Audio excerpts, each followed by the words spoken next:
그것도 좋은 포인트인데 남들이 보면 다 망했어. 근데 나는 아직도 소망이 있어. 한 번 더 할 수 있어. 그리고 그때 인생의 깊은 참맛을 알아. 의미를 알면 그때는 이제는 다른 게임을 하는 거죠. 다른 룰에 따라서. 세상 사람들하고 다른 룰로 다른 게임을 해. 그러면 축구를 같이 찾아가는 10대 깡으로 진 거잖아, 그지? 근데 그 순간에, 나 야구를 해야겠구나. 해가지고 가가지고 디립대 휘둘렀는데 4번 타자가 될 수 있는 거지. 같은 사회에 살면서 우리가 똑같은 룰로 똑같은 게임을 해야 할 이유는 없어요.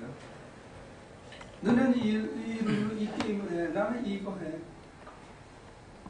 non-profit organization에 가서 일하는 거든 케네디가 사람들은 하버드를 나오면 바 익셈을 패스하면 무조건 non-profit 했거든요. 걔네들은 우리하고 게임의 룰이 달라. 그래서 30 몇 살까지는 사회의 가난한 자들을 위해서 살게 만들어요. 그런 비슷한 것 중에 하나가 뭐냐면 하버드 그 다음에 그 아이비리그 나온 애들이 2만 불 몇만 뭐 15,000불 주는 데 가서 수학 선생하고 영어 선생하고 그렇게 3년 4년 5년 보내는 애들이 있죠. 그리고 나서 걔네들이 눈이 띄어지면서 이게 제도를 바꿔야 된다. 그래서 정치가 돼요. 민주당. 달라요. 걔네들은 우리하고 살아가는 게임의 룰이. 또 다른 게임의 룰이 뭐냐면 유대인들. 걔네들은 변호사들끼리 묶어줘. 인위적으로 그 네트워크를 만들어주는 거예요. 자기들끼리 다 뭐가 필요하다 누구한테 전화하면 다 돼. 그럼 걔네들의 게임의 룰. 우리는 그렇게 못 살거든. 솔직히 아이비리그를 안 나왔잖아. 그럼 유대인들처럼 장가 갈 때 벌써 집 한 채 어머니가 사주고 할아버지가 대학 학자금 다 대주고 하는 그런 걸 안 살았잖아. 그럼 우리는 다른 룰을 갖고 살아야지. 게다가 같은 한국 사람들이지만 큰 나무를 어떻게 해서라도 악착같이 뺏어서라도 내가 챙기는 그것도 우리는 안 돼. 그럼 우리는 무슨 룰을 갖고 살 거냐? 무슨 게임을 할 거냐? 자기가 선택해야죠. 자기 형편에 맞는 게임을 해야죠. 골프를 치더라도 어떤 사람은 가서 200불짜리 게임을 하면 그 사람들은 그런 룰을 가지고 사는 거고 안 되면 15불짜리 가서 사는 거고 자기한테 맞는 게임에 그 룰에 맞춰 사는데 제가 소개하는 룰은 여기에 있는 룰인데 그게 뭐냐면 먼저 그의 의의 나라를 구하는 거. 그게 룰이에요. 나는 이게 좋다고 소개하는 선전하는 거고 take it or not, it's up to you. 살 거냐 말 거냐 그건 여러분들에게 달려있어요.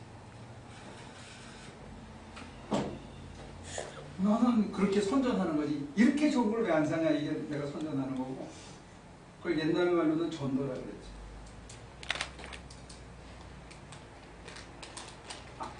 알아도 그만해. 우리 교회는 옥상이 없다니까. 그리고 또 우리 교회는 그게 없잖아. 안 믿으면 지옥 간다. 법 주는 게 없잖아. 그지?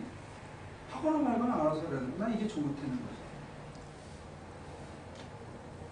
좋다고 생각하는 사람 따라오면 요령을 하나씩 가르쳐주는 거죠. 요럴 땐 요렇게 보고 저럴 땐 저렇게 처방주고 해서 자기가 되면 이게 자기한테 맞는 거라고 나는 거예요. 근데 이거의 장점은 뭐냐? 가장 밑바닥이 없다는 거야. 사람이 인생을 포기할 수 있는 밑바닥이 없다는 게 제가 볼 때는 그거의 가장 큰 장점이에요. 뭐냐? 오늘 이제 소개해드리는 본문이었는데 누가복음 23장. 이제 오늘이 또 이제 고난절에 고난주간이고 성금요일을 맞이하는 이틀전이기 때문에 이거하고 기도하고 겹쳐서 한번 봅시다. 23장, 누가복음 23장 46절.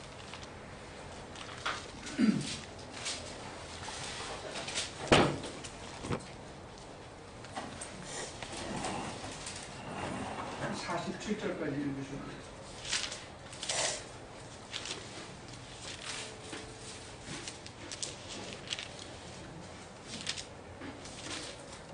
예수께서 큰 소리로 부르짖어 말씀하셨다. 아버지, 내 영혼을 아버지 손에 맡깁니다. 이 말씀을 하시고 그는 숨을 거두셨다. 그런데 백부장은 그 일어난 일을 보고 하나님께 영광을 돌리며 말하였다. 이 사람은 참으로 의로운 사람이었다. 백부장은 주로 이방인이에요.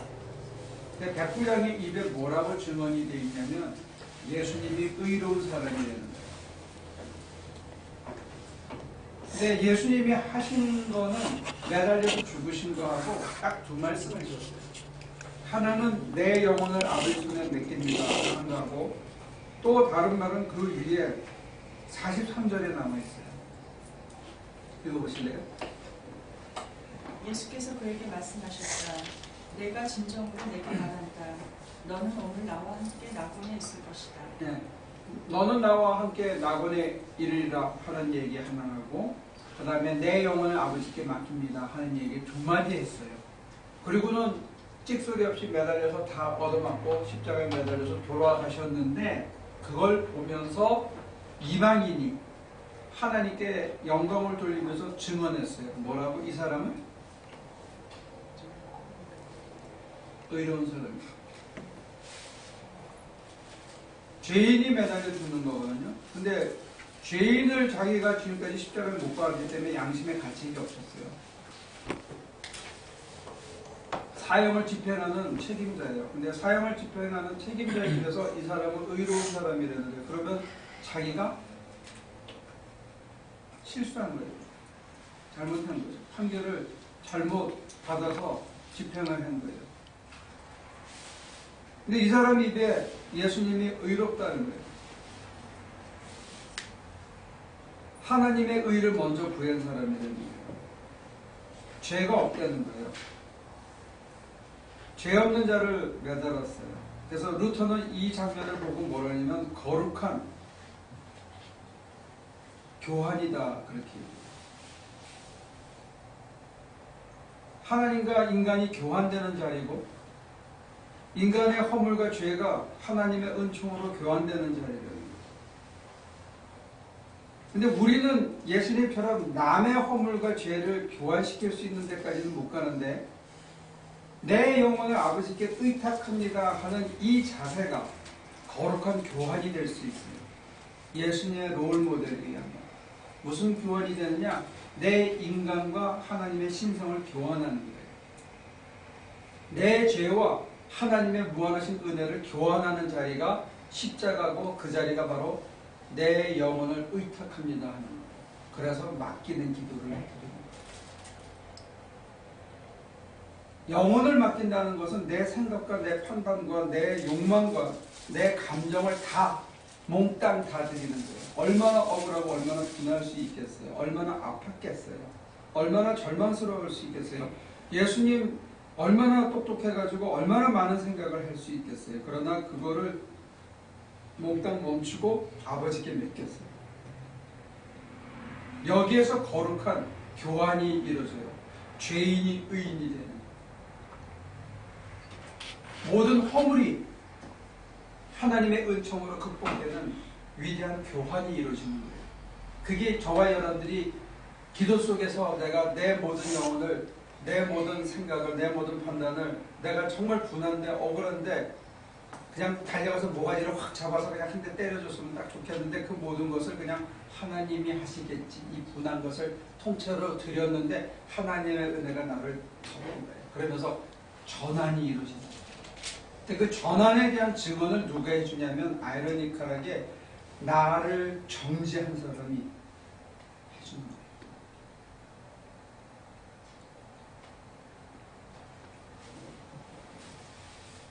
이게 신비입니다.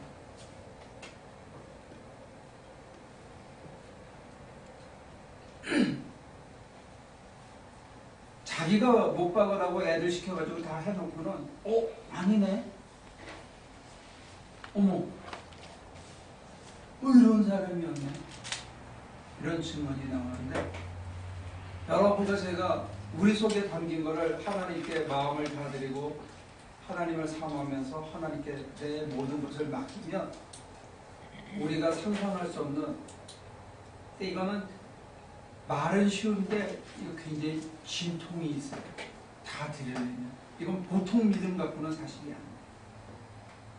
하나님을 정말 전폭적으로 신뢰하지 않고는 내 미래와 내 모든 원함과 내 모든 소망과 내 모든 불안과 두려움을 다 드릴 수가 없어요.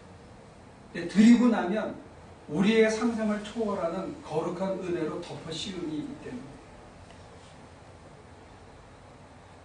제 말이 추상적으로 들립니까?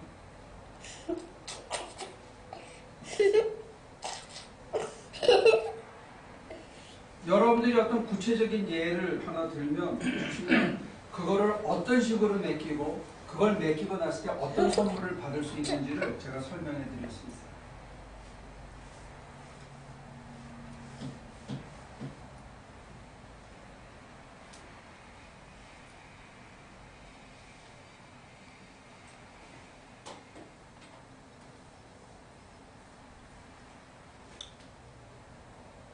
예를 들어서 누가 배신을 당했어.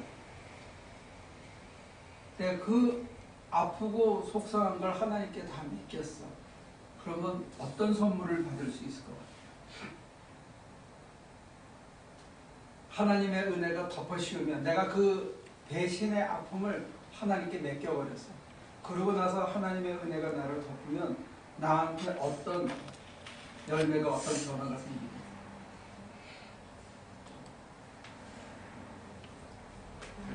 다른 사람 그 사람을 미워하지 않게 되고 마음이 편해지고. 그렇게 다른 사람 용서하는 거지.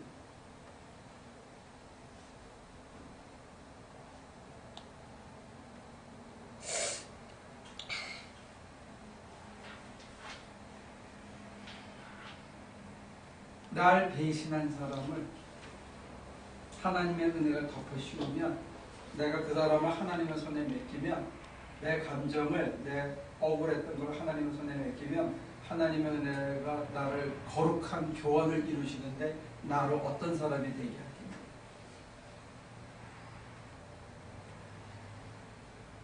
그 사람을 찾아가서 밥 사주고 미안하다라고 말할 수 있게. 우리의 상상을 뛰어넘는 것.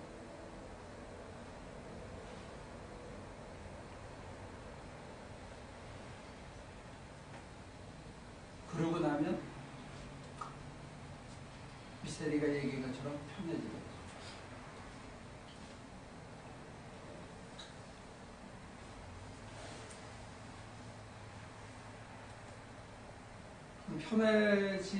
편하지 않게 사는 이유는?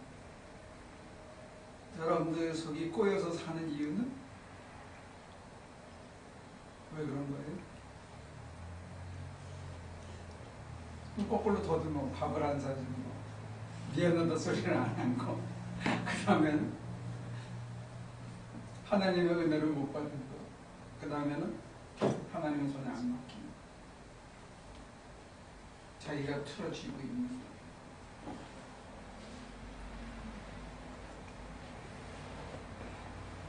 그러니까 우리 힘으로는 틀어지고 있을 수밖에 없지. 이게 안 된다. 그래서 이걸 거룩한 교환이라고 불렀어요. 우리 힘으로는 이게 교환이 안 돼.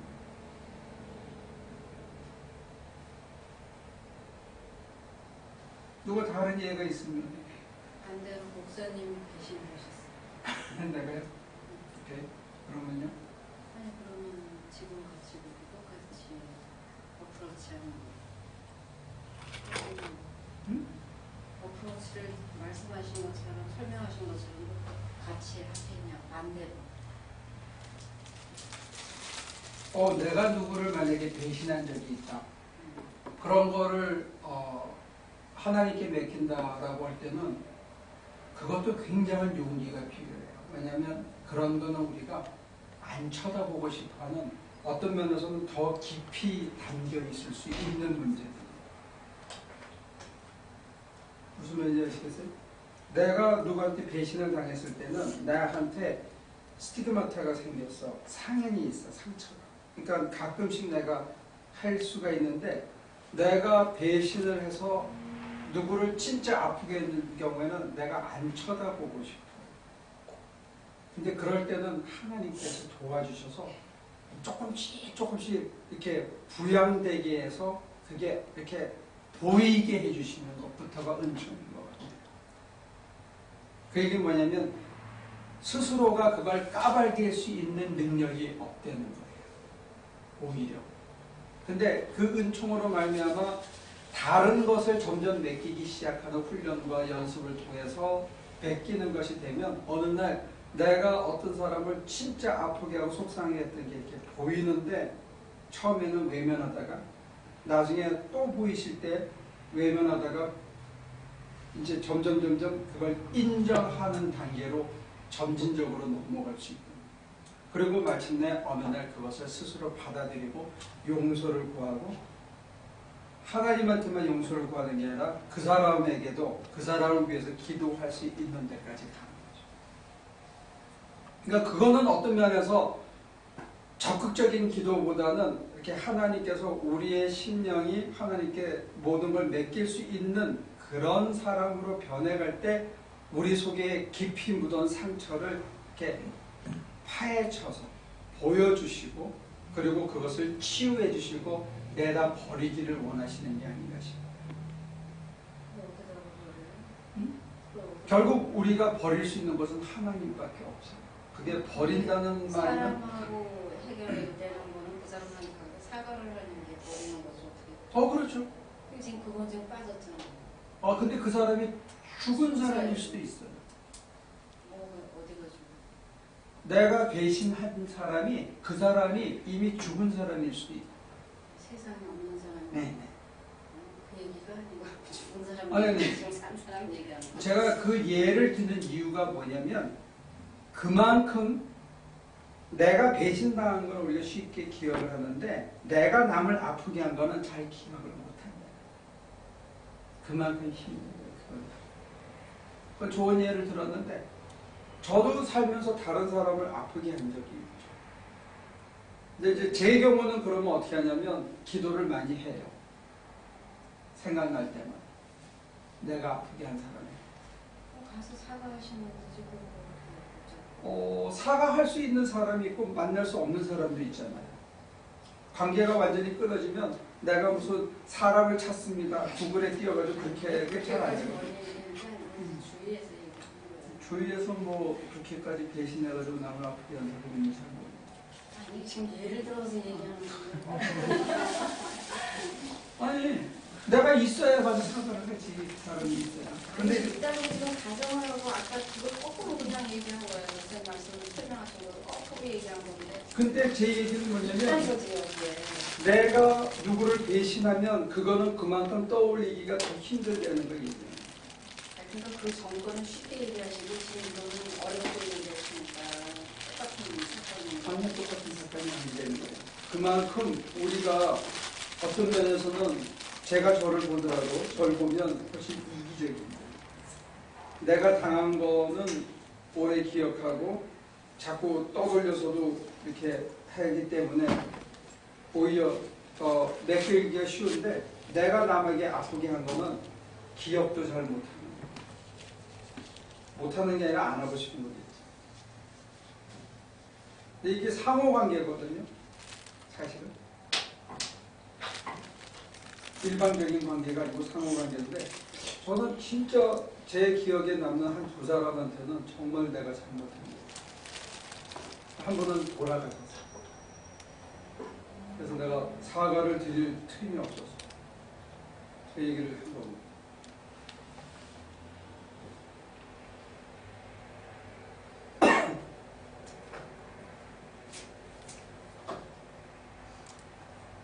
저는 아까 용서에 말씀을 드렸는데요. 예. 전적으로 저의 이제 경험으로 그렇게 말씀을 드린 거예요. 제가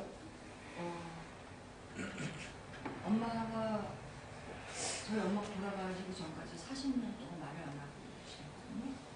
중학교 때부터. 그래가지고 이제 돌아가시기 한 2개월 전쯤에 거의 이제 암 수술도 3번이나 하셨으니까 이제 돌아가실 거를 당신은 알고 계셨겠죠? 그런데 그때는 제가 이제 하나님을 알게 됐을 때고요. 그런데 돌아가시기 며칠 전에 계속 이제 우리 형제들을 이렇게 모아놓고 당신을 용서해라 용서해라 하시는 거예요. 근데 아무도 용서하겠다는 얘기 할 게 없었고 저도 사실은 제가 용서를 빌려야 용서를 할 수는 없는 거였잖아요. 그런데 그냥 놔두는데 제가 용서해드릴게요 이렇게 해서 저는 제가 그걸 스스로 말했다고 생각하지는 않아요. 그러면서 그 용서를 해드린다고 하면서 제가 용서를 받았죠. 그래서 이제 돌아가실 때 굉장히 많이 슬펐어요.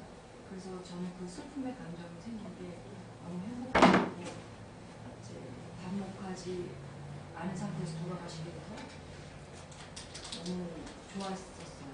이제 그랬는데 그 일로 인해서 이제 형제간에 또 반목이 일어난 거예요. 그런데 제가 사실은 잘못한지를 모르고 있었어요. 그러니까 저희 언니한테 저는 잘못했다고 생각을 안 한 거예요. 그 어떤 사건이 있으면 제가 합리화를 하는 거죠. 저의 행동에 대한. 근데 역지사지 해보니 그 언니가 굉장히 화가 나고 마음이 슬프다고 얘기하는 것이 맨 처음에는 이해가 안 가고 이건 앞으로 손은 이렇게 후는 이랬기 때문에 이게 된 거 아니야 하고 논리적으로 따지니까 아무 할 말이 없었지만 내가 그 언니 마음이 돼서 그 언니 입장에 대해 보니까 굉장히 많이 마음이 아팠더라고요. 그래서 이제 이거는 내가 합리화시킬 게 아니구나. 그 언니 입장에서는 내가 굉장히 잘못한 거다 싶어서 그 언니한테 가서 잘못했다고 용서를 빌었어요. 근데 그것도 제 일은 아니었어요. 저는 용서를 비는 사람이 잘 아니었거든요. 독사같이 독설만 휘날리는 사람이었지. 근데 그렇게 제 힘으로 한 거 아니라는 이제 그런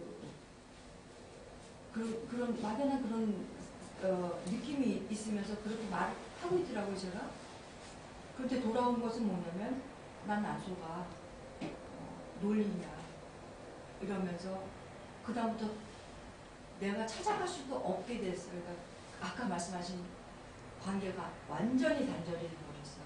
그래서 끝까지 더 용서를 구할 수 있는 관계가 안 되는 거예요. 그러니까 그 언니한테 용서를 받지를 못했죠. 용서를 빌었으나. 그래서 저도 목사님처럼 문득문득 그것이 떠오를 때마다 마음속으로 용서를 빌곤 해요. 네.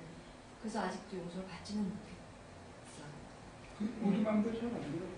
관계라는 건 일반적인 게 아니기 때문에.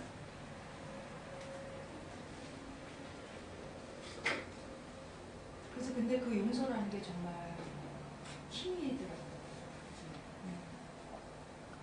그다음에 여러분들이 또 맡기는 것 중에 금방 응답받는 것 중에 하나가 아픔을 맡기면 건강을 찾는 수가 많아요.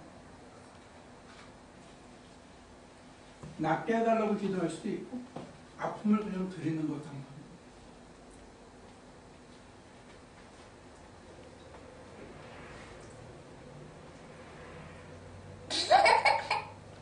결여를 느낄 때 그 결여를 맡기는 것도 한 방법이에요.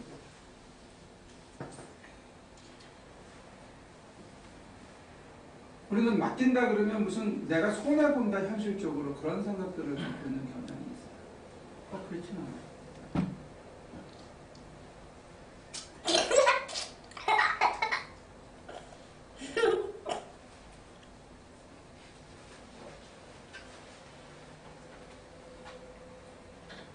다른 질문 있습니까? 다시 얘기해.